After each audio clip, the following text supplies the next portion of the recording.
Member for Fredericton-South and Leader of the Party. Thank you, Mr. Speaker.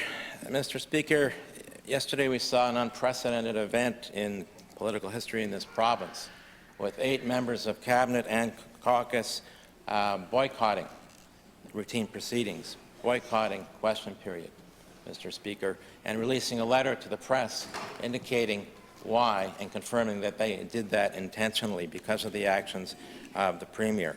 So my question to the Premier, Mr. Speaker, is, given that he's losing the confidence of so many in his Cabinet and members of his caucus, how can he continue to lead this government and provide stable governance to New Brunswickers?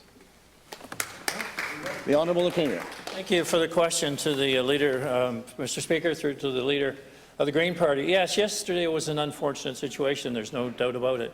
And obviously it was certainly breaking convention of the British parliamentary system.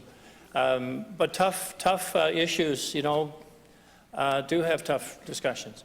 And it's easy to slide along and not really face some of the challenges that our society is facing today. And it isn't easy. And I don't feel good about any part of trying to find the way to balance this and move it forward. But, Mr. Speaker, there's a role that parents need to play, and there's a role in our society that parents have been playing less and less.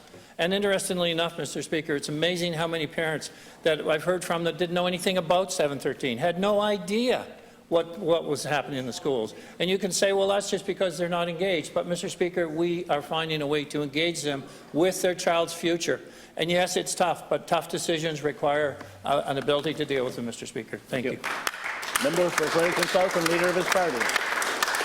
Mr. Speaker, it's not only members of the Premier's Cabinet and his caucus who are losing confidence in his leadership, but people of New Brunswick are losing confidence in his leadership. He's the second last popular leader in the country. So my question to him, and he posed the question, so I'm looking for an answer. At the State of the Province address, he posed the question, should he stay or should he go? New Brunswickers want him to go. Will he go? The Honourable Opinion. Thank you, Mr. Speaker. The situation we have in our province, you know, is unprecedented in terms of where we are provincially, where we are growing, where we're seeing people move to our province. And as I have, you know, been wandering around this province in the last several months, we're actually going across into Europe and different areas, people are looking at New Brunswick for the first time.